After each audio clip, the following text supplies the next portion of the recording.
How blockchain can solve supply chain meltdowns exposed by coronavirus pandemic.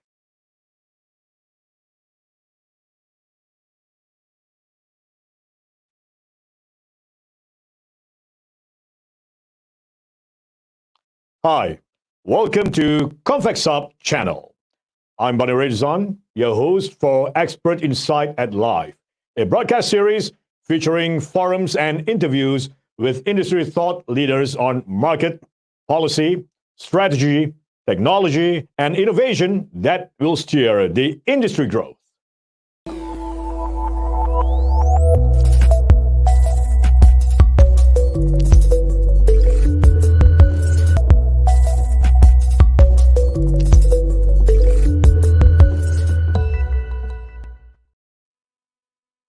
To all our viewers, if you have any inquiries or questions, kindly share them on Slido, hashtag blockchain expert insight at live. You can also post all your questions through the Q&A message box below the live broadcast channel. COVID-19 has disrupted every supply chain around the world, from food to healthcare. With countries around the world closing their borders following the outbreaks, global shortages of everything highlighted the gap and weaknesses in the current supply chain ecosystem. How can blockchain help with supply chain disruption and bringing it to a new height, both now and during post-pandemic? I have with me today some of the most remarkable blockchain experts. They will share their insights and thoughts on how blockchain can solve supply chain meltdowns exposed by coronavirus pandemic. The discussion will be moderated by none other than Mr. Evan Ngao. He's the Managing Director of Mindsmith Global. How have you been doing, Evan? It's been great. Of course, 3 months of being under lockdown, you can't wait to get out, exploring the world all over again. Staying at home for 3 months is not normal. Well, there's always a silver lining behind every challenge, right? But it is good, actually. It has given us time to reflect, for us to heal. And at the same time, now that we are sort of back in a semi-full capacity, I do miss the quiet. I do miss the tranquility that the lockdown brought us as well. Splendid. All right, Evan, without further ado, the session is all yours. Thank you very much. Ladies and gentlemen, welcome to a wonderful session. Today we have 4 fantastic speakers from the various industries within the blockchain scene. Before I go any further, I just would like to just say hi to everybody else, to Mr. Lee Wilson, the President of World Blockchain Foundation, to Encik Abdul Fattah Yatim, who is also the National Standards Committee on Technical Blockchain Committee, to Mr. Eddie Liu, who is from IBM, and also to Mr. Chris Tran, all the way from Vietnam, who is from Infinity Blockchain Ventures. Today, we are, of course, we are in this current global lockdown. It is unprecedented. It is unparalleled. We have not seen anything like this before. And just as what Barney has mentioned, it has created disruptions throughout all our industries. And one of the core industry that actually makes the world go round is actually supply chain. A lot of things that we are not aware of, the underground, the underpinnings, everything that's happening around the world is highly dependent on our supply chain, our food, our supplies.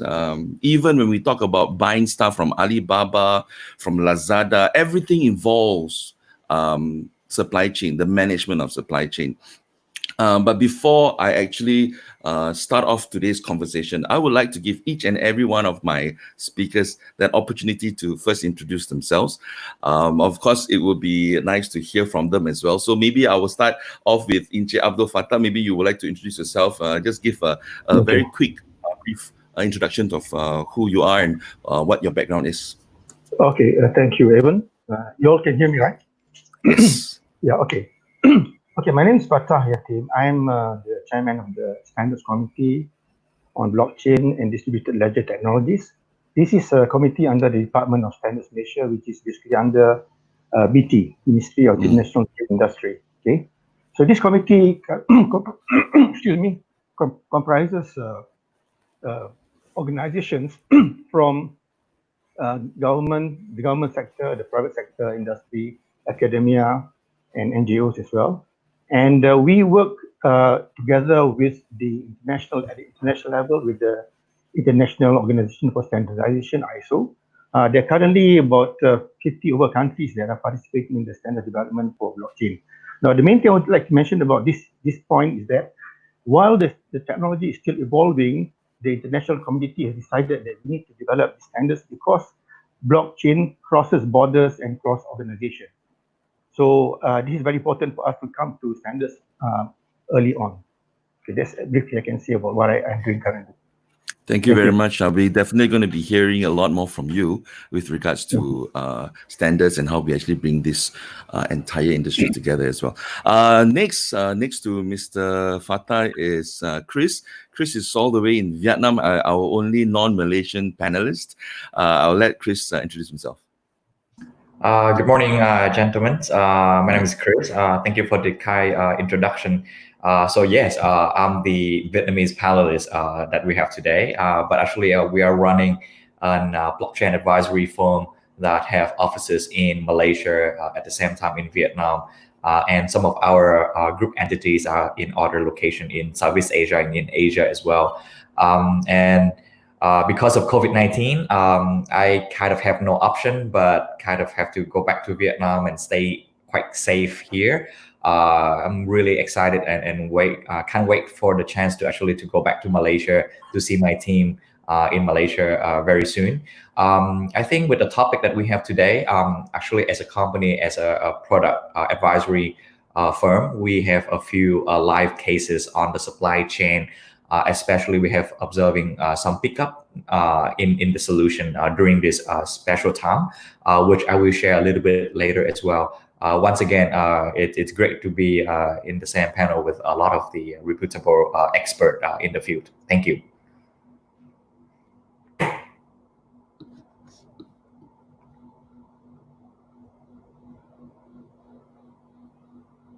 Sorry, I'm just going through the clockwise, and I would like to invite Mr. Eddie Liu to introduce himself. Hi, thanks. Good morning, good afternoon, and good evening to everyone who is joining over the globe digitally. I think this is a new norm nowadays, and I couldn't agree that nowadays we spend more with the video cam, and Malaysians has not been shying out from there ever since, right? So quick introduction of myself. I am from IBM, leading the cloud and connective solutions in IBM, where IBM focuses on blockchain, AI, cloud integrations, and IoT solutions. So IBM is not new to blockchain, as being one of the key contributors to Hyperledger for many years, and also transformed the blockchain industry for many enterprise organizations.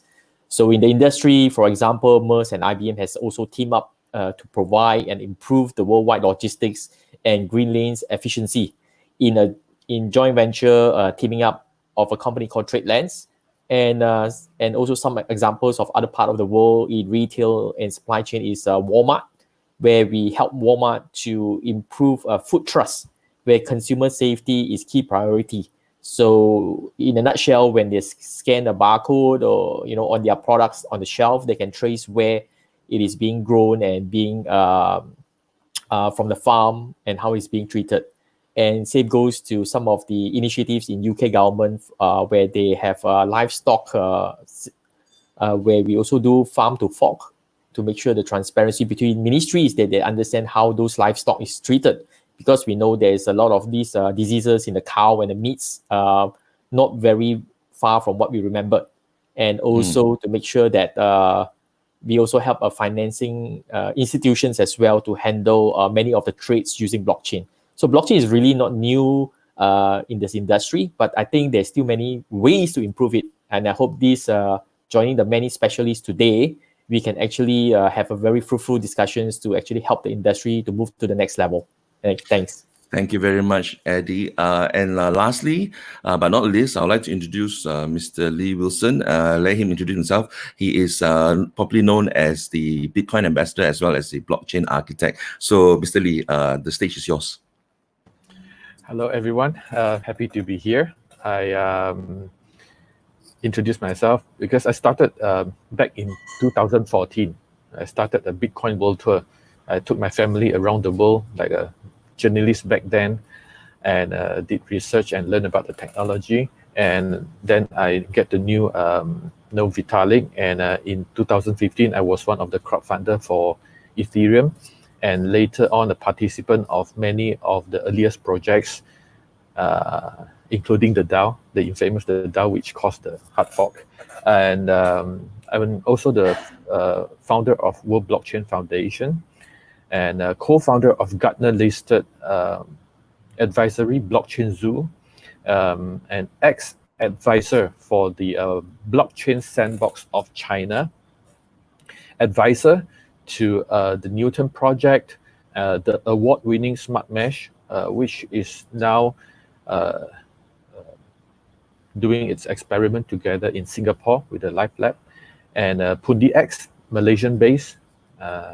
And I also funded the French government-sanctioned iExact, which is the cloud computing resource, DApp, and fundamentally blockchain purist architect.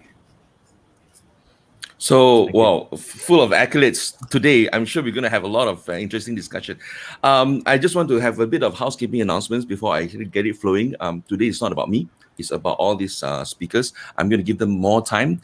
Definitely, you want to hear from them more than you want to hear from me.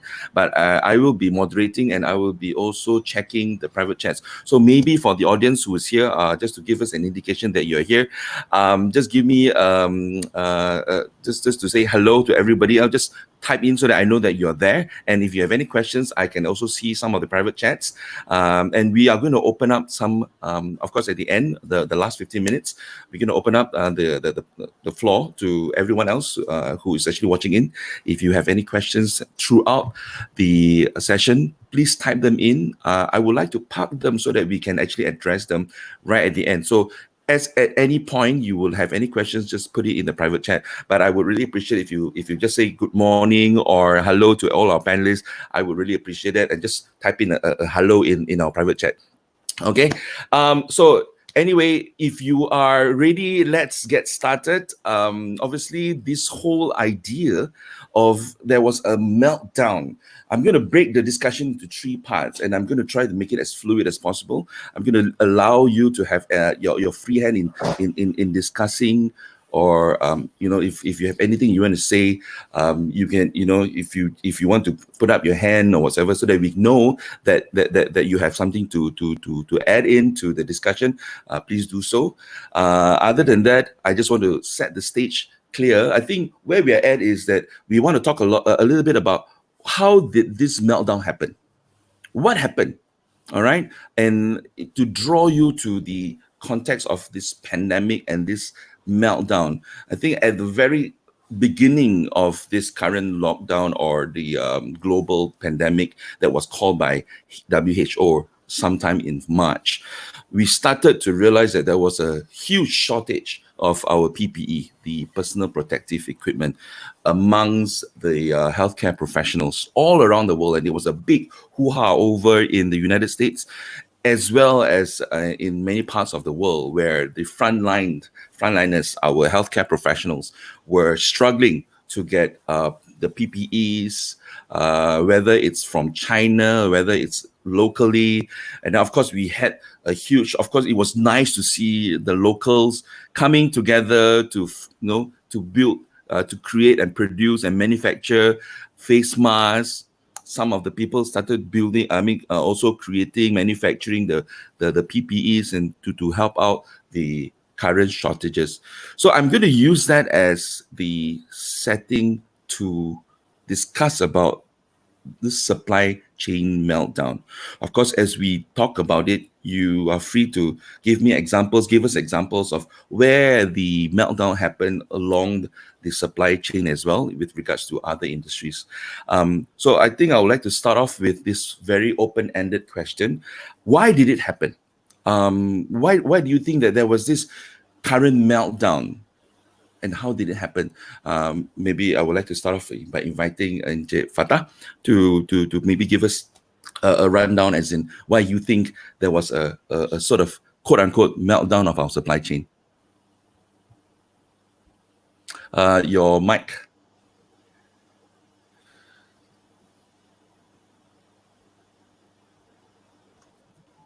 Okay. Yeah. Sorry. Okay. Can I have the organizer to present my charts? The second chart, please. Okay. This is quite a big area, and I do not plan to go into the details what a blockchain is to explain. Just to give the preamble, because I think the audience is of a mixed level in terms of understanding. But this is one of the charts I pulled from one of the public location modes. Previous one, please. The previous chart, please. Can I have the previous chart, please? Okay, very quickly, this one basically gives the perspective with regards to what's the difference between a blockchain, which is one of the distributed ledger technology, and the others. Now, don't look at the table itself, but below the table, there's a key there that indicates that a single entity control, which one person, and multiple entity control, right? So, and then you basically have this like inverted B, which indicates multiple nodes. So that itself basically indicates what a blockchain is and how different it is from the traditional databases. You've got multiple nodes and multiple layers. Let's go to the next chart, please. Okay. Now, this again another generic chart that I pulled from one of the facts talking about the generic supply chain. We've got supplier, the carrier, manufacturer, and quite a number of things in between. A lot of players in, right? And it varies from industry to industry. Now, there are four sort of horizontal sections there. You've got the physical flows, the information flows, then the blockchain level, and the smart contracts. So currently, for most organizations or for most processors, you typically have just the first two, which is physical flows and information flows. And those of you who may have already gone into blockchain and smart contracts, you will have the last two. But physical flows is where actually the goods move. And the information flows level is where a lot of this information regards to your invoices, your certificates of origin, and various things are actually being generated and being passed to and fro between the various players and all that. It's quite a fair bit there. Now, coming to the blockchain layer, that's where basically all this data or all the transactions that happen at the physical level, information flows are being captured. Well, I say all means all that is very pertinent to for importance of the tracing and tracking. Now, blockchain doesn't exist in isolation. Up there, you may have manual data entry, but typically under the current circumstances, there will be a lot of these IoT devices that captures information with regards to where things are and all that. You see? Now, in the blockchain layer, you basically have, you can see there a number of bars. You can see towards the left, the bars are short and rather there are not many bars, but towards the right, as the supply of the item goes through, a lot of this information is being captured, and thereby you can actually have the bars growing and so on. So what is pertinent in here in a supply chain is that at the tail end, theoretically, if everything is sort of being captured and we have agreed what being captured and being made available to information, the customer at the tail end can just go into the blockchain, if it's authorized to do so, and can actually determine within a few seconds where this thing came from. Point number one. Point number two, if it is not reaching there, it can go into the blockchain to determine where a particular item is. And this is very pertinent because in the event that there is basically like currently disruption, we're talking about pandemic and so on, then a particular item that you may have ordered, you can actually go into the blockchain to determine where exactly the item is, whether it is in the warehouse or it is in the transportation, cargo lab or whatever, you know. This is where I think the blockchain can provide information. Now, the last layer, I just go quickly, the smart contracts is basically automated triggering of items. In this case, when something happens, you can actually trigger payment and so on and so forth. So I think I leave it at that at a higher level regards to the blockchain is, so that my colleagues in the panel can fill in the blanks if there are any other information that may contribute to understand this. But the main thing that you can see from here is that without the blockchain, I think, and with, of course, the disruption in terms of the logistics, transportation, and all that, you probably don't know where we are, where things are, what is the inventory level and things like that, so that you can actually organize yourself. So that's where the disruption came about. And you can actually call it a meltdown in wish, but it's quite a significant area. And that's where the blockchain can come in. If we did implement the blockchain upfront, I think quite a number of these areas, we can actually understand at the very minimum where things are and what we can do to rectify the situation. So I'm leaving it at that and leave it to the other panelists to fill in the blanks and comment and give their own comments with regards to this particular area as well. Thank you, Fatah. I think Fatah went really, straight to the core and what the solutions that can be brought in by blockchain. But I just want to maybe bring it back to our as a starting point, where the loopholes were and where the gaps and why did the meltdown sort of happen? Maybe a few other and anyone would like to take that to allude us to the current situation that we're in. Mr. Eddie? Oh, okay, thanks. Well, the question was, what are the possible conversations we can discuss on that has caused this meltdown? Yeah. I think, first of all, I think what Mr. Fatah has pointed out is very crucial fundamentally, because in a disease and control worldwide organizations, I think this is definitely not first time our dear Mother Earth has encountered the worldwide pandemic. And with blockchain solutions that is available today in the market, can certainly benefit how all these many countries can collaborate together, where they can share using the same simple technology on blockchain, where every suppliers for the PPAs and other safety equipments that will help in the pandemic can be more transparent, so that in a simplistic form, every country will be able to publish their so-called supply chain inventory, right? If we just take out the equation of economics and business, but just look at how to help mankind when the need arise as such as a pandemic environment, then all these different countries' inventories can be tracked and can also be a simple math to calculate, versus how fast the pandemic spreads and how quick can the supply chain regain confidence based on the real time all these inventories is consuming up. So that way, a lot of organizations that participates in this blockchain will have that insights, how they could plan their supply chain. And for example, raw materials, they need to put in extra manufacturing time. All these will give them insights to be better in terms of producing the right level of inventory, especially to unexpected situations like a pandemic. So, I mean, this is a lesson learned for us. I think a lot of time when we see things happen beginning from one country, the mentality is always like, it won't come to mind. So that is probably something on the mindset we have to shift. Anything could happen when it comes to diseases and related to health problems. So every country, I believe, will benefit if they connected to each other on, especially on supply chain inventories. Of course, other benefits they will gain outside of that, but to me, helping the recovery of such pandemic is priority, because as we all know, money can't buy life. So yeah, health is priceless in this case. Right. And I know that there is obviously a lot of good in terms of being able to have something a little bit more transparent. I think that I want to also ask the question: why is it that we don't have this now, in terms of why is it different with our current supply chain database management system? Mr. Lewis, do you have any thoughts on that? Your mic. Unmute. Okay.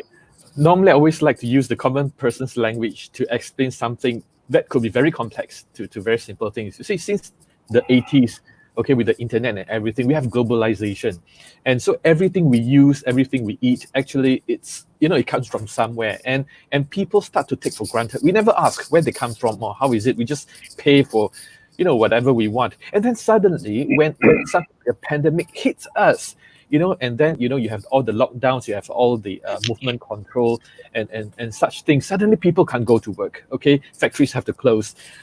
Logistics in the beginning, it wasn't also very smooth and everything. Suddenly, everything is blocked. Then only people start to realize that we have been taking things for granted. We never ask questions and. People ask about the food stockpiles and things like that.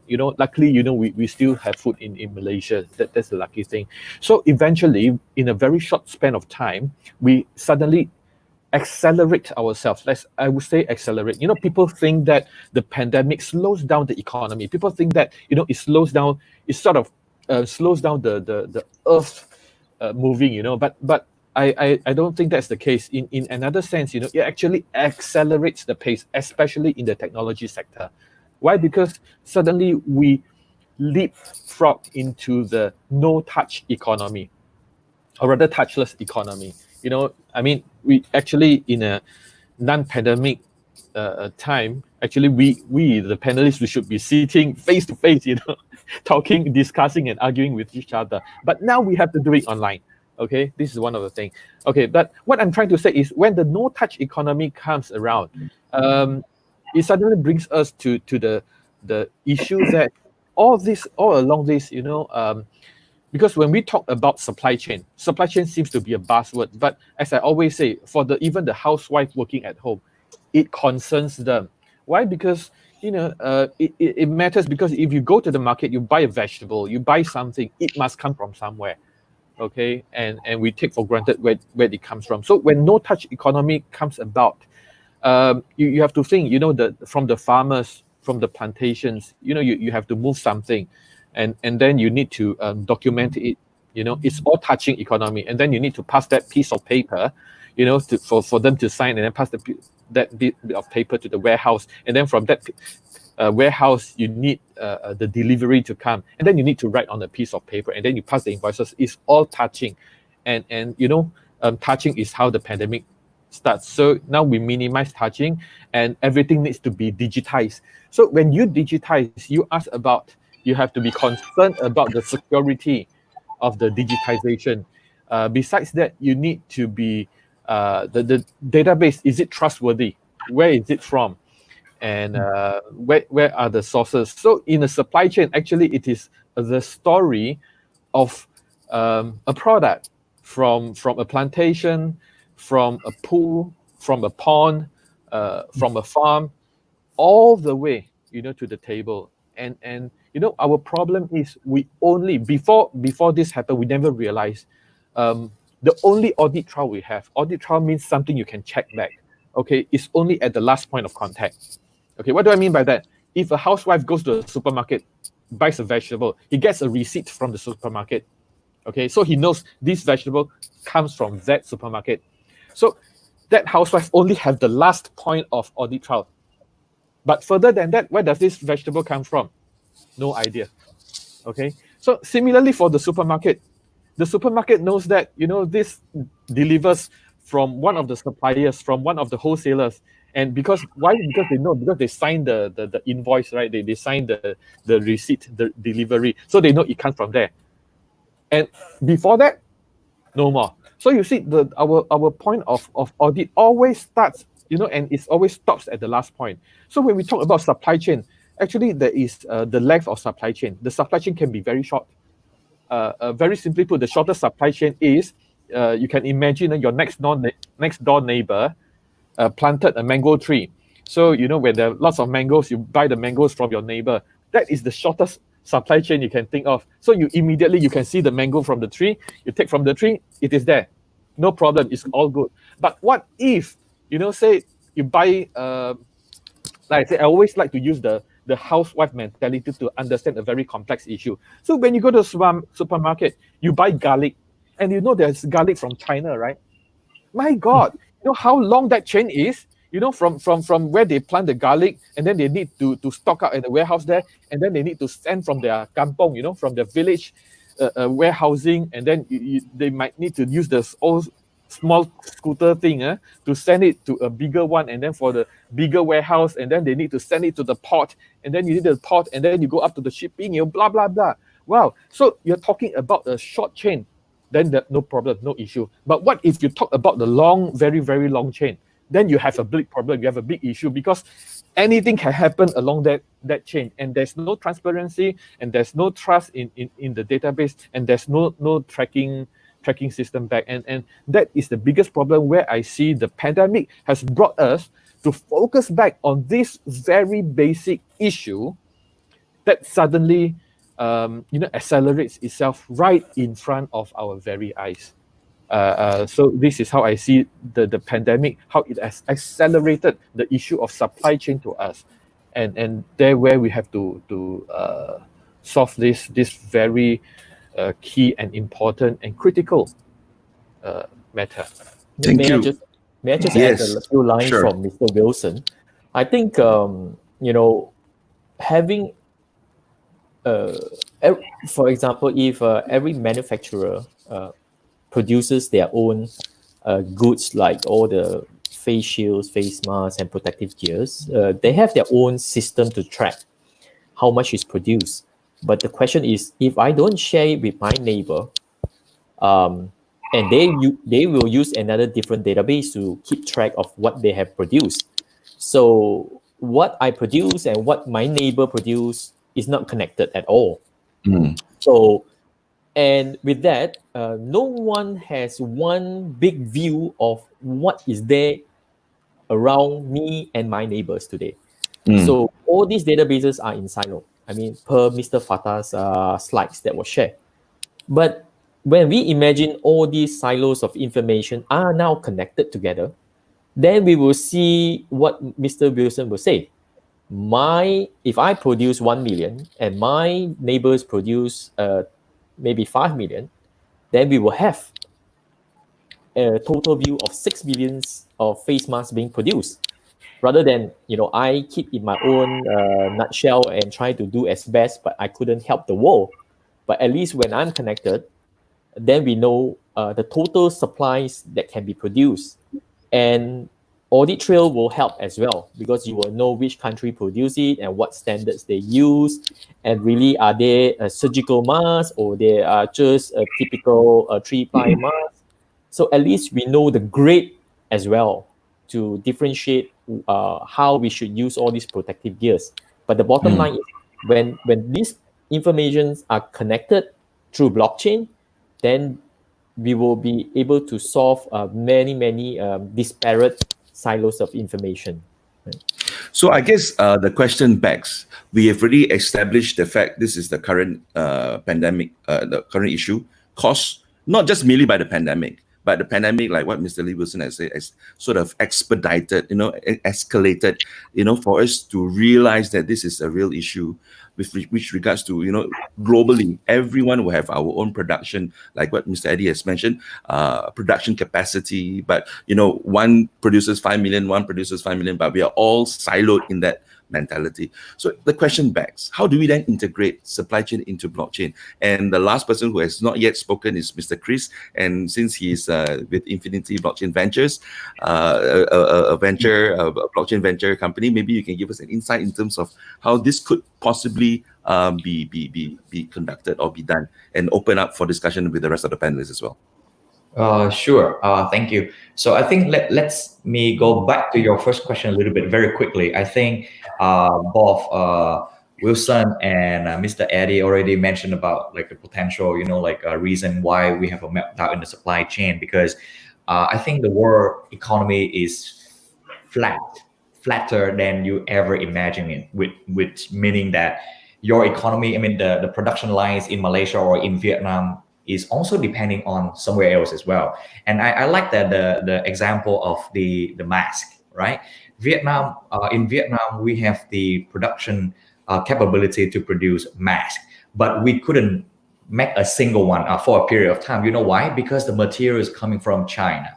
And during the first 3 weeks of the lockdown everywhere, I mean, nothing is coming out, nothing is coming in.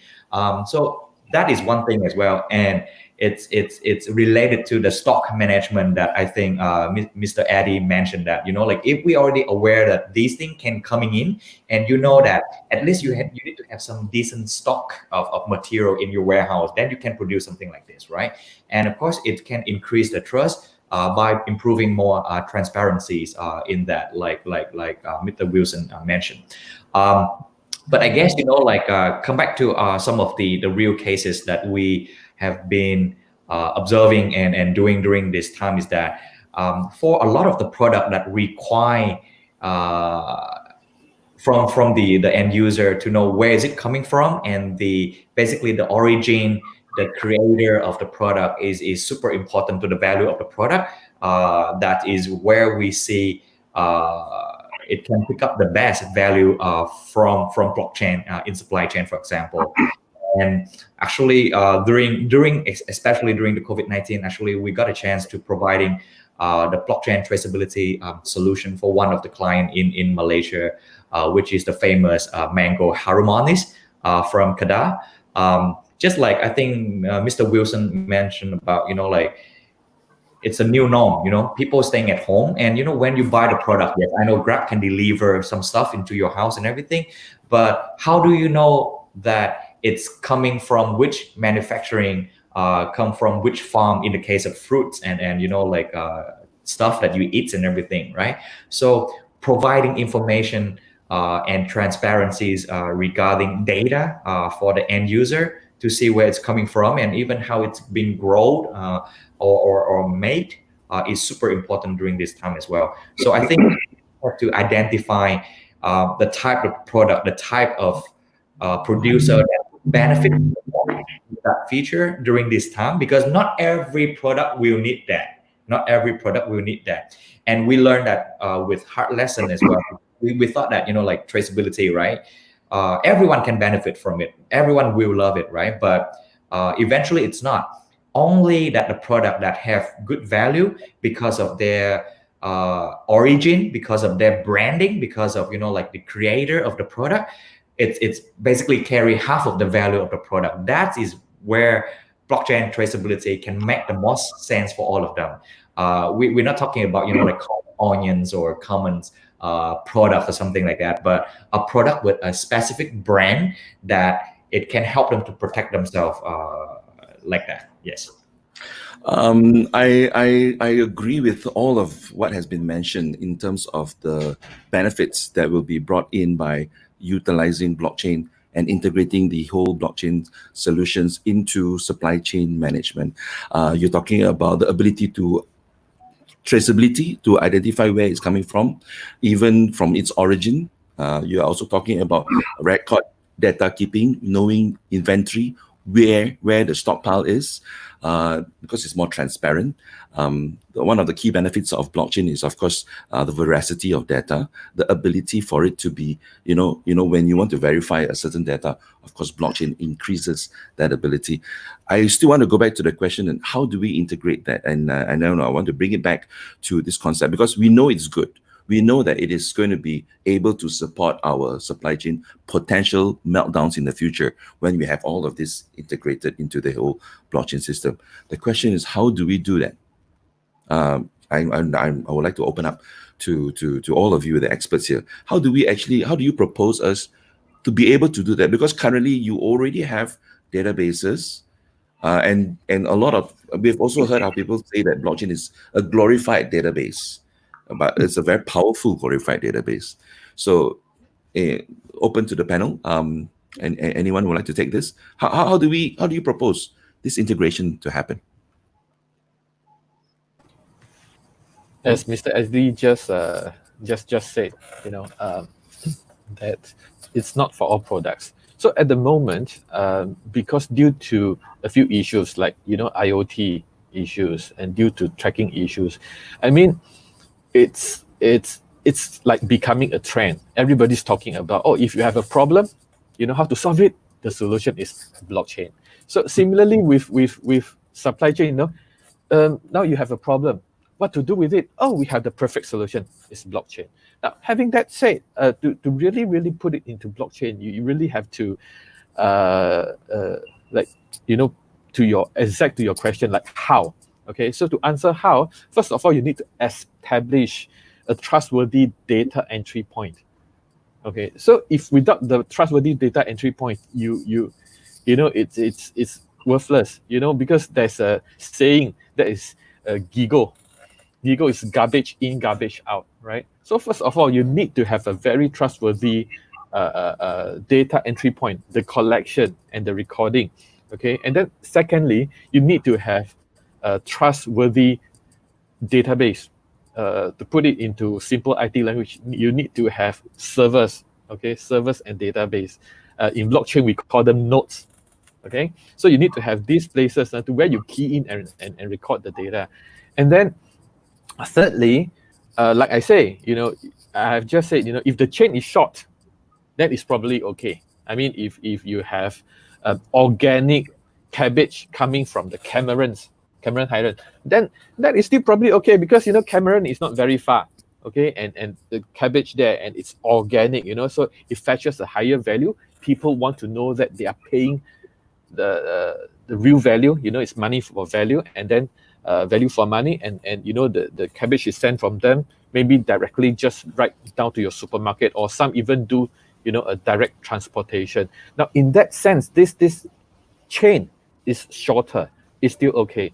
But if you have a longer chain, okay, so for example, you have like the mango from somewhere, you have the durian from somewhere, or even, before pandemic, people talk about branded stuff, branded goods, a Louis Vuitton or something expensive from somewhere, where the chain is much longer. Now, when the chain is much longer, you need to actually have basically all the participants and all the players within this logistic to play, to have a play and participate in this supply chain.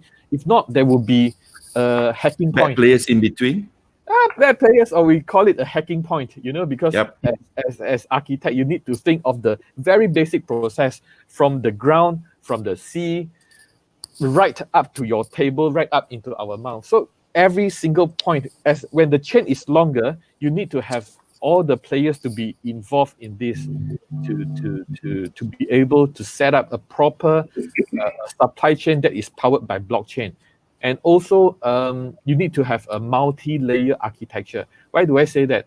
I think, just now, we did mention that we need to have all the players involved, right? Say production of PPE. I produce 2 million, you produce 5 million. So actually we have 7 million. But, the thing is, before this, in the business world, everything, there is a privacy to it. Why? Because, what I do in my business, my pricing, my costing, where I get my resource from, everything is a trade secret. Okay, so people are worried because it's not contrary to what many people think. I used to, because I think I faced this because I was one of the earliest, to be in this industry since 2013. So when I talk about blockchain, people look at this is like, oh, it's something not right, it's something dangerous, illegal, or something not right. So that is the problem. Why? Because contrary to what many people think, blockchain, okay, there are many types, but the common types of blockchain are actually very open and transparent. So the reason people are reluctant, especially for businesses, is that because the information is open, they know that, now I know you produce 2 million. So, oh, I know who produced 5 million. I know where you get your products from. So this is one issue. But this issue can be solved by doing a multi-layer architecture whereby you have certain information kept, certain information open. So this is how I think that in a simple language, how a blockchain that can power supply chain can be done. Okay, it's a lot of work. It's not simple, but it's a lot of work. I suddenly felt to call back on Fatah's slides. Making maybe at this point we can look through Fatah's slide and see the entire chain. Is it okay for us to put up the slide again? The one that's, I think, is the second slide where it's all the details, and I think at this point we can call back that slide, and then we can That's the slide see of the day, man. where we talk about not just the audit trail, but also where do we establish and where could be the potential loopholes and gaps, in terms of being able to have this trustworthiness imbued into this. Maybe Fatah, again, maybe at this point of, you could run through in terms of how the blockchain architecture and the layer can solve all our problems. Okay. Well, I think we've got to be very careful to say solve all the problems, because yes. sort of We should. oversell it. Yeah. Now, coming back to your original question with regards to this thing, I would like to put a point of caution here, because this blockchain thing, I always emphasize in my talks that when you want to implement blockchain, it's different from the way you want to implement other technologies like big data or IoT or any other technology, because it requires a different mindset. Like we have been talking just now about, a particular company has got so much inventory, another company has got so much inventory, all been blockchain and all that. Now that again, we have to be careful with regards to whether you want to share or not to share. Now there are some advantages of sharing, there are some disadvantages of sharing, and the important thing is for the people or the players to get together to agree what they are willing to share for the betterment of the whole consumer community, or they want to keep it constrained. This is basically the challenge in getting the people to actually work together. And I think the trend is that there will be a requirement for more transparency and the need for working together more than what it used to be before. So there will be the new norm with blockchain, with whatever supply equipment or materials that you're talking about. Because that's point number one. Point number two, I emphasized earlier, in fact, I'm just sort of glancing towards some of the questions that come about. Blockchain just captures the data as you put in. And when I say as put in, it can be manual entry from authorized people, or it can be from sensors, IoT sensors from other equipment and all that has some means to transmit the data to be put in. But once the data is captured, it is basically immutable. You cannot change it. So as a good example is that you basically have, like, say, refrigerated containers, right? It may be sitting in a port, even in the on ship. Now, it requires the refrigerated container to be actually having the temperature within a certain range for whatever goods that's in there, whether it is meat or other items that require a certain temperature range to actually have it to be properly refrigerated. Now, you may have IoT sensors or sensors that can sense this temperature and report back to the blockchain, or rather store in the blockchain as the things being captured. But in the event that there is the sensor that is faulty, blockchain cannot detect that. Whatever is wrong with the sensor that records wrong data and passes blockchain, that's what is captured. So blockchain captures data as the devices, equipment, the entrants come in. It just doesn't do the validation. It's all validation being done before that point, whether it is IoT sensors checking with other things and all that. Now, this is sort of a general statement. There may be some other exceptions and variations to that. So the important thing is that the blockchain would capture data as it's being captured, as you actually have it. The validation should be done upfront and not within the blockchain itself. But of course, within blockchain, you can actually counter check from one end to the other in the other. In terms of the data quality itself that comes in, you can actually check upfront outside that. I think I'll just leave it at that to give the chance to the other. Yeah, but then this also brings forth another challenge, and this challenge will definitely be related to cost. Yes. Because we're talking about, undoubtedly, the world is moving towards IoT, AI, the ability, so of course you will have a lot of things that is being, categorized with chips and stuff like that. So definitely, I think the issue of faulty chips do happen, but I think also at the same time with the advent of AI and IoT, it does send back information so that it can be immediately dealt with. That I think is the challenge, not so much into the challenge. That is actually also a positive move in the future. The challenge really is in the cost, which means that right now your goods are going to be so much more expensive. The setting up of the entire system is going to be so much more expensive. So of course, these are fantastic ideas that is preparing us for the future. But obviously, are we ready for that? Because if you're talking about this implementation to ensure that we have a global supply chain management system somewhat that is able to, let's talk about the PPE thing, about the mask. At the same time, you need to have all these various tools and equipment to be put in place. Cost is not effective at this point in time. I don't think so. I mean, what do the rest of the panelists feel about this? So I just want to add on to a few areas of cost that Mr. Wilson was mentioning earlier. I think also agree with Mr. Fatah. I think it is not a silver bullet blockchain is used to address everything, but there must be relevance. I mean, in the context of IBM, we always look at what is the return on investment for every technology we put into an industry. Right? You cannot be in the purpose of using blockchain to track, for example, very low value items. Well, then that would make the blockchain solution over glorify and probably you don't see a major impact or benefits.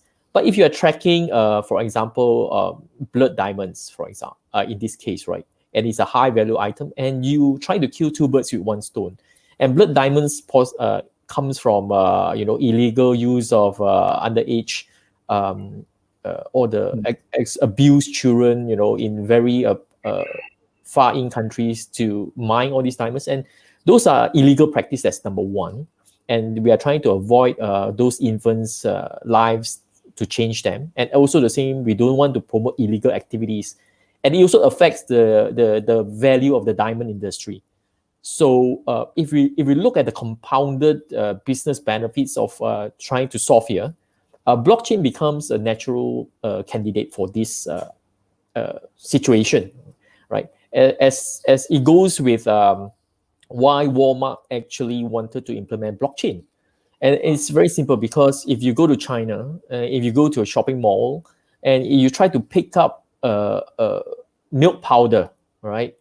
And we have heard news like, milk powder has been fake milk powders surfacing in the market for a number of years, and people don't just go in and buy anymore. They have to trust and see what they're buying and what is being consumed.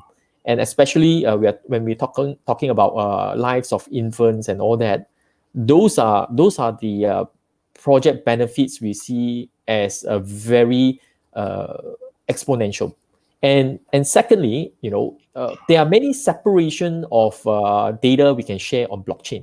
It doesn't mean that we have everything, we share everything, including trade secrets, like what Wilson mentioned. So there are many different layers of separation, and we ought to know, for example, what we want to share in the blockchain ecosystem, because all the participants in the blockchain will have, of course, will have data governance. They will not see everything that I put in, or I may only allow certain people to see certain things, which is very good. There's the data architecture, right? That preserves the data security in the technology, and that is good. And which means that if I run the WHO, for example, just wearing a hat in this case, right? I would only want certain information when I want to deal with certain pandemics, and I probably don't want how much is being sold and everything. Or maybe I use it for another use case, right? If I want to normalize supply chain costs. But if I'm just trying to address a pandemic issue, if I'm a director, I just want to have probably simplistic information where I can get and I can transfer and share so that I can manage pandemic across the world very easily and very effective. So there are really few things we have to look at. One is the data architecture and the data governance. We have to look at the return of investment, the relevance of blockchain use cases. That way, cost won't be a problem if we know what are the goods that and the benefit we are trying to solve the problem. Interestingly enough, since Mr. Eddie mentioned that, he just reminded me that I actually have a few slides. I'm not going to do a presentation and talk about them, but I would like to show my few slides which sort of echoes what Mr. Eddie has just said. This is how I want to show everyone how we design our the blockchain architecture. How do we look at the whole flow from yes, next maybe. Yeah, so this we call cup of blockchain, and you can see this is wine and chain, right? So how you control from the the project, from the wine, from the grapes, how does it go, and the wine. Okay, this is wine. Next one. Okay, and they just mentioned something. Yes, Mr. Eddie, see, I have this for your presentation. Actually, I thought I was preparing this for you. So this is diamonds on the blockchain. Yes, where it comes from. Maybe you have watched one of my favorite movies. Is it called Blood Diamond by DiCaprio? Right? Yes. Yeah. That was one of my favorite movies. So you can see that because diamond is a very big industry, right? Where experts, they glorify a stone and hurt our wallet so much and call it, I mean, it's a useless stone. Hello, okay. So, but but it's becoming one of the biggest industry. It's worth Girl's best friend, by the way. Yeah, girl's best friend. They call it. How we hate it. Okay, so next one.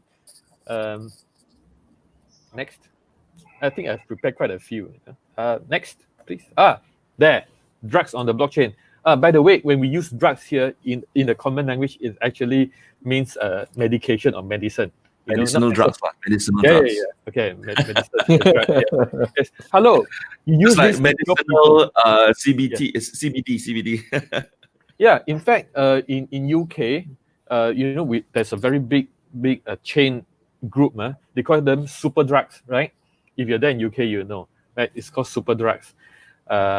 Okay, so drugs is very important. You need to know from where they source their materials and from which pharmaceutical, which factory, and how they transport. Okay, this is no joke. This is a big thing, the drugs on blockchain. So, however, if any one of you needs all these slides, I'm more than happy to share. Okay. I don't mean to cut you halfway, but I thought it was a very relevant question that was thrown in as well, and I thought I want to address this question right here, right now, because we were talking about the world of the physical world of supply chain as well. At the same time, we are talking about digitalizing it, because the main question about putting things on a blockchain is whether it is digitally native. And here is this question is thrown by Easy Townwen. Easy Tone. All right. And it says, when physical world of supply chain to be secured by blockchain, which is digital, doesn't the thing in the middle, which is exactly what Mr. Lee Wilson was saying, what is put in, the people in between, then you will also, that transforms this physical movement of goods into digital data. How then do we maintain this issue of trust? Because and I'm also again alluding back to what Mr. Lee Wilson mentioned, that as the chain is much longer, then every player would have to play its part. How would blockchain ensure that this trust can be maintained? Actually, even if Mr. Fakta has already provided the answer earlier, right? He mentioned IoT. So blockchain itself cannot solve the issue. Blockchain is a digitized something that has the attributes of a physical thing. Okay, I will explain. Of course, if you come to a blockchain class, okay, you will learn about that. Why is blockchain different from the normal digitization? Because digitization, it's virtual. You can copy, you can duplicate, You can make multiple copies of it. Unlimited is unrestricted. That is digital. But blockchain has that physical attributes to it. That's the difference. But however, blockchain still cannot solve a real physical item as this easy tone. Easy tone, her question. That is what Mr. Fatah mentioned. The blockchain needs to work together with IoT devices. So these IoT devices, then you have to develop something like the IoT tag. And one of the projects that I advised earlier is one called Cacao Shares. Cacao Shares is from Venezuela. Or when you hear Venezuela, you know that how melt down the economy, the petrol thing, So from Venezuela, the coca, okay, not only just Malaysia, and the consumer, the main market is in Japan. So they actually need to develop this chip, this tag, this IoT tag, and then this IoT tag, like I said, the whole environment, it needs that internet network environment to transmit the signal saying that this coca actually comes from this plantation and is transported onto the ships, the freight, and then all the way sends all the way to Japan. But still, this is a relatively shorter supply chain. But still, sorry. Okay, so what happens is you really need this IoT tag. And another project that I advise is called Discovery. Okay, Discovery IoT, which is an Indian project. Also the same thing. So you need this device. You need to put it into this box of supplies from somewhere, and then when it transfers, you need all the network infrastructure which keeps transmitting data. And like Mr. Fatah said, even including the temperature, including the conditions, and then all the way to the end, point to point. So blockchain is not, it cannot provide the whole solution. You still need IoT devices to work together with it. Maybe I try to address the two questions, right? One is the trust, trust issue, which Mr. Wilson had explained. I also want to try to address the oil and gas sector. I think we have that question come in. So if I were to put it in a way, everyone's hopefully like me, we like salmon, right? Salmon is a very delicious fish, and salmon steaks and all that, or even the fresh sashimi everybody enjoys.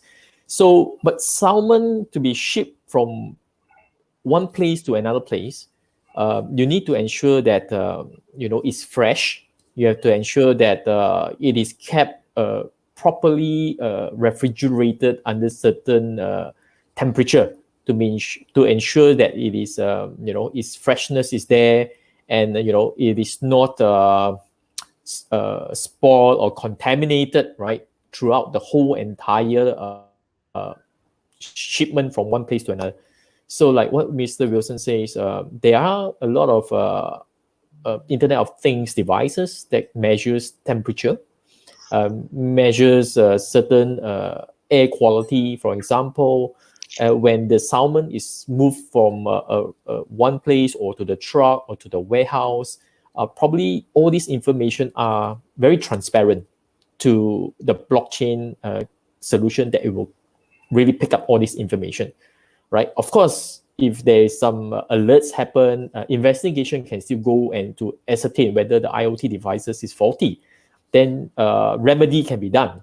But at the same time, can you imagine if you do not have in place all these devices to capture the temperature, or in the truck or the warehouse? Do you have higher confidence to buy the salmon fish or not? Now, with this technology now put in place, maybe it's quite personal. I will have higher confidence because I know it is kept fresh and kept uncontaminated throughout the whole entire shipment or supply chain. And when it lands, I can buy, and I know, and I'm be assured that it is fresh. And now, if I were to switch that example around to oil and gas, for example, producers of oil and gas, there's upstream and downstream. So it's going to be very hard to difficult to attempt to boil the ocean, like Mr. Fatah said, it's not going to be a solution for everything. But if you are thinking of oil and gas, you will need to ship oil and gas as well. So you need to put into a tanker, and you need to make sure the tanker has all the standards and that you need to make sure that whatever raw material or chemicals or gas or the raw petrol you put in has to be shipped at a certain quality, right? And also you want to make sure that there is IoT devices even from the last mile that is being shipped. For example, if I take in a truck of petrol, how would you know that I stop halfway and I add some additives and I move along and there is some fraud and theft? But with some IoT devices or GPS devices, I would know why the truck detour or the truck stops at a particular place, then beyond suspicion, right? So that will actually trigger a lot of business rules that comes in to help address where the potential problem is. Agree, it's not going to solve everything, but it gives you early indicative where you can try to mitigate a problem as good as that as well. Yeah. Yeah, fantastic. And I think I want to go to the next final segment because we've actually reached 1 hour. If you don't mind, the audience, very interesting topic, a lot of very good insights. And the last segment is, what are the challenges that you think we're going to face at this point in time moving forward for us to be able to implement fully an integrated blockchain solution into our supply chain management? Maybe this one I go first, Ivan. Thank you very much, Chris. Yes. So basically, I think from our recent to deploy project, and thank you. I think Eddie brought up a very interesting type of project, which is milk. Yes. Actually, we have an ongoing project in Vietnam where the client is already applying IoT device in their internal management quality control system, which is again, hopefully no garbage in. So hopefully no garbage out, right?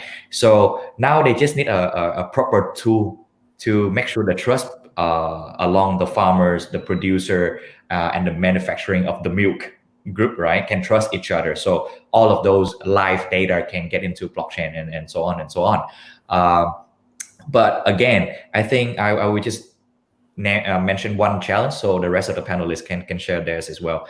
One of the biggest challenge when we try to apply blockchain into any business is the number one. Will the client comfortable with open up their data information to actually share even at 30% or 50% of the information that they want to share to the public, right? Because I think sometimes it contains their secret, sometimes it contains their formula, the process, whatever, right? But for them, it's a dangerous game. You can consider it's like a two-side kind of sword. Yes, I understand that, the more I show to the audience, maybe they love me more, right? But at the same time, they can hate you more, or they can hate you for everything as well. So you have to be very carefully, and the client have to be selective and careful on that as well. So if you can't solve that number one challenge, like they're willing to open up their information, then there's nothing to talk about. There's no traceability. There's nothing.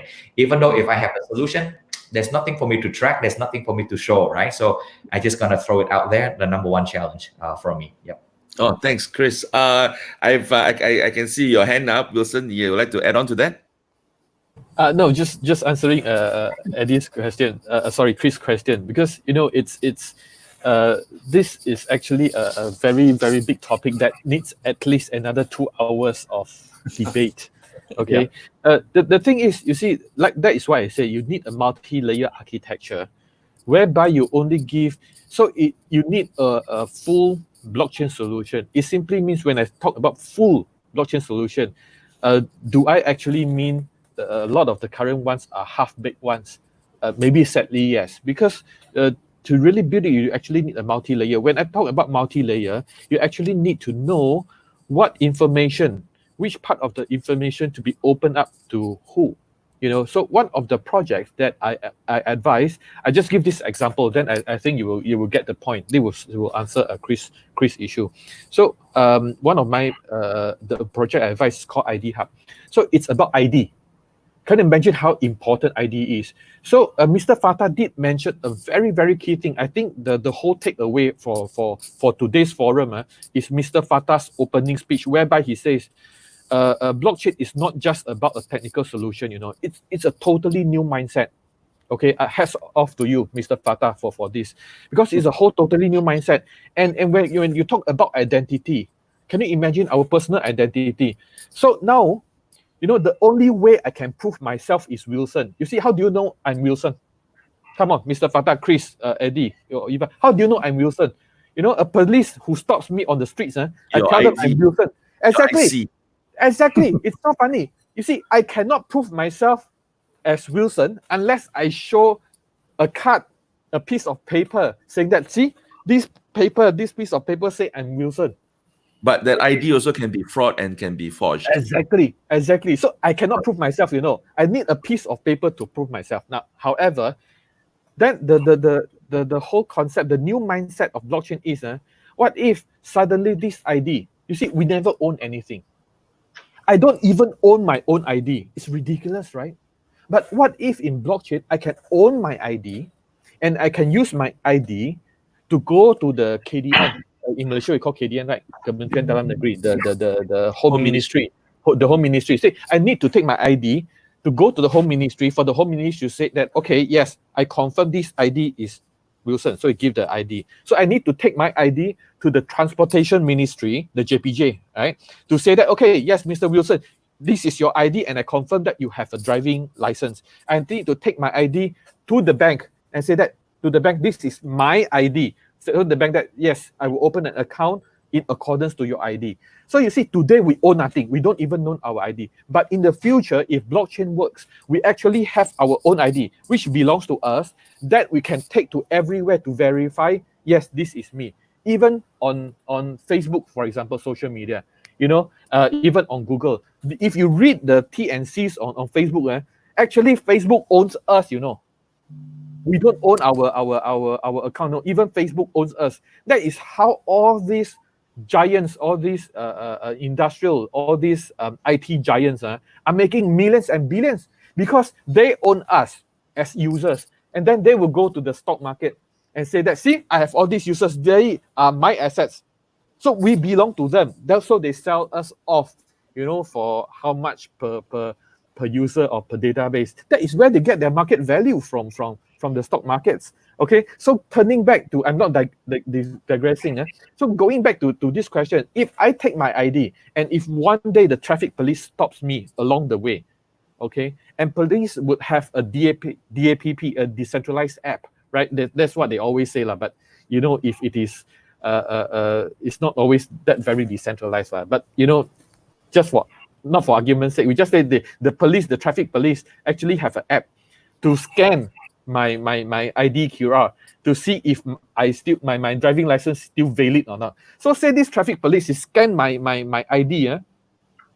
Is the traffic police going to see my Facebook account, my bank account, my other issues? He shouldn't, right? So his app that is designed for the traffic police, when he scan, he can actually only see a certain part of my ID, which is my driving license. That has been renewed for the next 5 years. Okay, so but that's why I say it needs a multi-layered architecture to design a different type of assessing apps, a complete set of API libraries for the multi-layered architecture, so that the app is only allowed, and to allow that, we need to allow. Okay, it's not their call. It's not anyone's call. It's not any authority's call. It is us to allow the traffic police to assess my driving license. So you are saying that the challenge that we are facing here is actually mindsets, now. Oh, the biggest is mindset, actually. So to solve Chris, what the issue that is brought up by Chris is actually that, for any manufacturer, they also need to have a multi-layered architecture, whereby only certain people can see the amount they produce. Certain people can see, the chain. Certain people can see the price. Certain people can trace back to. So it is up to them to allow that, because that data belongs to them. So blockchain gives us the idea that, no platforms own the data. Like Facebook owns all our data. Google owns all. No. So in the blockchain era, we own our data. We own our identity. So that should be the way how blockchain is to be designed. Of course, there are other challenges, but I'll let other panelists join in first. It looks like we have 15 minutes left it's time for us to pretty much wrap up. I will give each one of you some time to add on to what we have been discussed. Let's try and see whether we can wrap it up. Some of the challenges that you think that we will probably face with regards to implementing a integrated solution of blockchain into supply chain. Eddie? Yeah, so I concur with what Chris and Wilson was mentioning.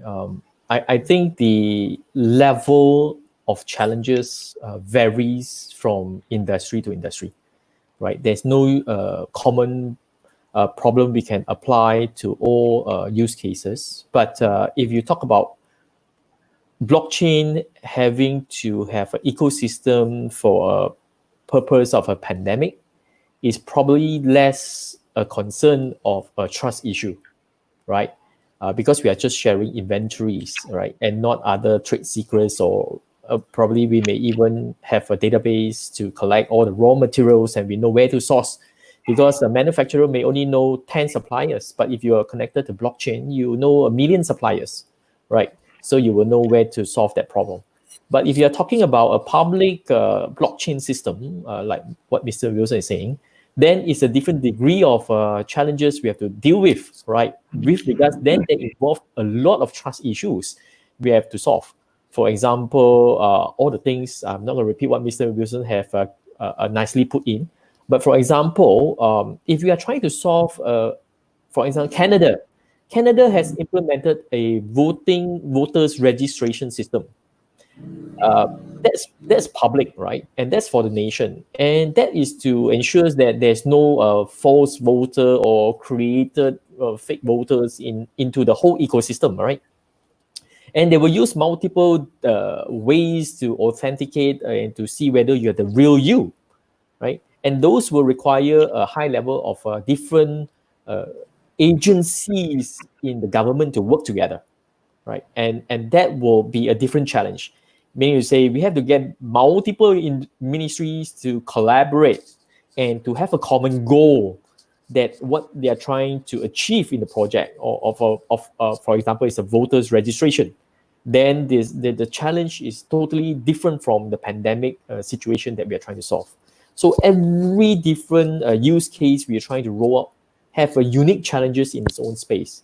So that's where I guess we, as the blockchain enthusiasts and also specialists here, we all have many different methods to assess that specific challenges or unique challenges we are trying to solve, and we will have very good methodologies to approach that. And that's where all these discovery workshops will be put in place to identify, to overcome all these different type of unique challenges in the different use cases, I would say. Thank you, Eddie.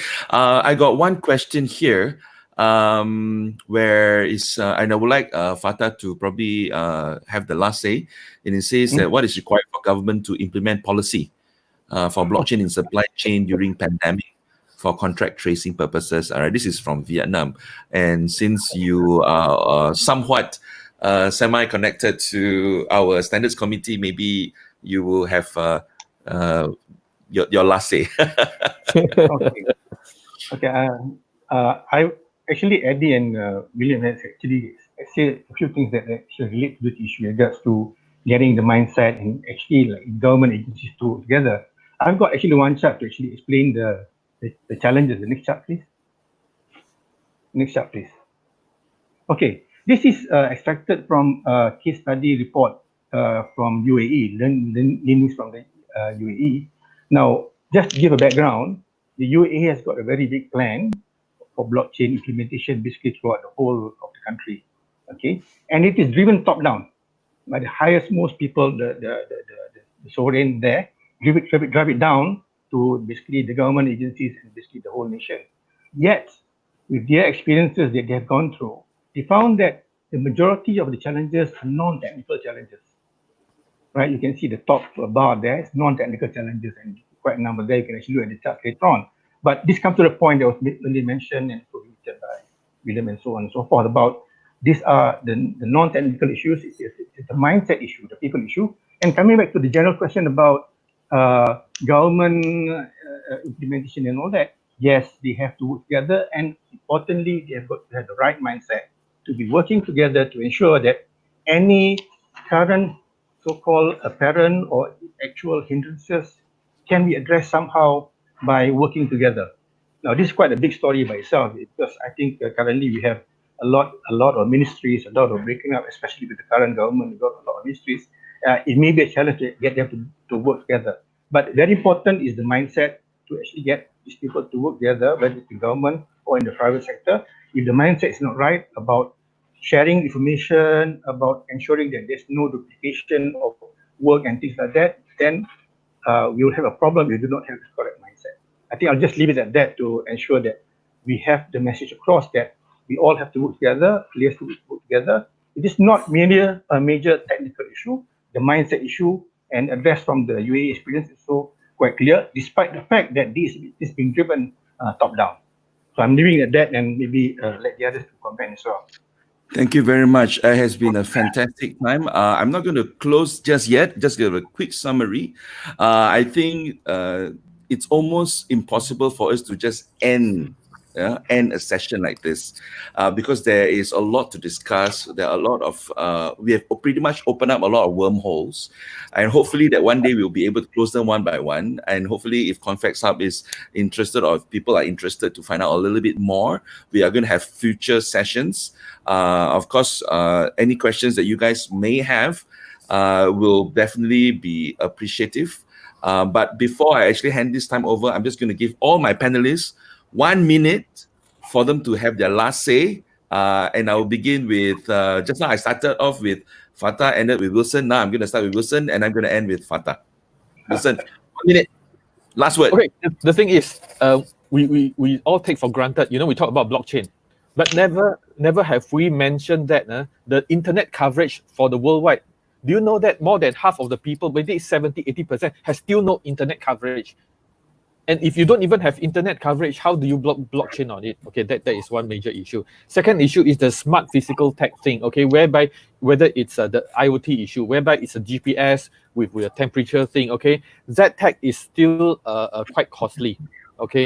And then three, you need to have multiple parties with conflicting interests to be in the blockchain. That is why the main spirit of blockchain is called the trustless trust. And we will debate this issue with what we call the private blockchain or enterprise blockchain, and with public blockchain.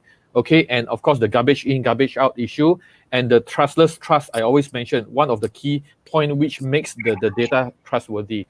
Of course, the cost effectiveness. But lastly, why it cannot be effectively carried out is because the regulators, the governments. That is why it's good to put Mr. Fatah at the very end to take the ball, because I will be throwing the ball, pass the ball, and then in the end it will fall to Mr. Fatah. It is because, you see, the reason actually I still think that a multi-layer architecture based on the public chain is the more, I wouldn't say the most or only, is the more secured and trustless way of implementing this whole supply chain to power this supply chain. But however, if you talk about public chain, you need to talk about the incentives for people to build up the nodes, the trustless trust nodes, right? So to incentivize them, you talk about coins or cryptos or tokens, right? So the regulators need to understand in the blockchain world, you exist these things because the world is powered by energy. Even the earth is turning everything by energy. So how do you power it by energy? Okay, how do you power energy? So energy in the blockchain system are the cryptos, are the tokens that powers the energy of the blockchain. And yeah, that is the issue. Of course, that will go into another 2-hour-long debate. Thank you, Mr. Wilson, for your time, for your insights, and of course, we hope to have you again to talk about all those issues. And Eddie, last words. Yeah, thanks, Evan. So the biggest, I think the value of anyone that's embarking into a blockchain solution has to address the 2 T's, right? One is trust and one is transparency, right? If there is no one thing of these two in any of a blockchain, then I guess you have to review why you want to go into a blockchain solution in the first place. Because the moment you want that, you want everything that you supply and is in the ecosystem you have high level degree of trust, then there will be a very good ecosystem in getting the solution to work, just like what Mr. Fatah has shown in the challenges diagram earlier. All right. And if you want transparency, and that's the probably not so easy thing to achieve, because transparency involves you to open up to some certain degree to share those information across, and likewise the other parties as well. So if you can find a very good common goals together, that will actually open up to a very, very sticky and very positive project outcome. And you really have to deal with that. And that's where a lot of deliberation and help all the panel specialists here today can guide. I think this is where the aim of the platform and the aim of this webinar, is to provide a new perspective on how do we tackle the challenges for the blockchain technology itself, and also to address, during the supply chain meltdown as we have all gone through the pandemic cycle. So that's a few 2 cents from me. Thank you, Mr. Eddie, for your time. I really appreciate your time and your insights as well. Next, from Vietnam, Mr. Chris. Thank you. Yes, I think my one is short. For the corporates out there, I think let's just try to open up and start from a very small scale, like POC level, and then you see if it's work, where you can twist it, and then you can go from there. I mean, despite how much people say like blockchain is like a miracle or whatever, I don't think it can work as a miracle standing alone. It has to work with some other technology out there as well, like IoT or even AI and big data. So just try from a small scale, try to add feature by feature slowly along the way as well. Let's just try that. Yep.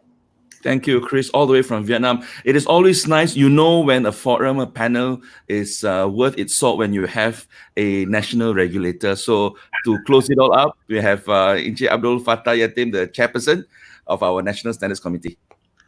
Okay, I think my fellow panelists have said basically everything that needs to be said. Very, very good, especially the issue about trust and transparency. But I think following from my previous chart, actually, I think the participants can download all my charts later on, but engage all the stakeholders in the supply chain early. Got to have a lot of discussion early to discuss basically what you need to share, why you want to go into it, and the issue of trust and transparency and so on and so forth.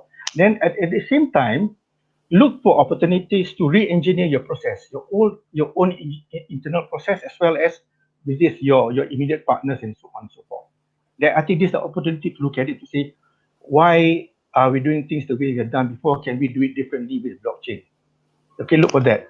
And then engage with government and regulators early to actually get things together as well. Okay, so I think that's the summary that I have, and I think the details are in the chart, and we will distribute later on. Thank you, gentlemen. It has been a fantastic 1.5 hours, and I hope to see you all again in our future sessions, hopefully. And I'll pass the time back to Bani. Thank you. Thank you, gentlemen. Splendid, gentlemen. A very lively and fruitful discourse indeed. Thank you very much once again, Evan, Fatah, Eddie, Chris, and Wilson, for joining us today. Pleasure indeed again. And to all our viewers out there, thank you for watching Expert Insight at Live. If you like what you have seen, do subscribe to Convex Hub channel. Follow us on our LinkedIn page, FB page, and Twitter for more interesting episodes and topics on market, policy, strategy, technology, and innovation in your economic sector that have steered the industry growth. Coming up next, how smart cities can fight future pandemics, July 9th, 2020 at 2 p.m.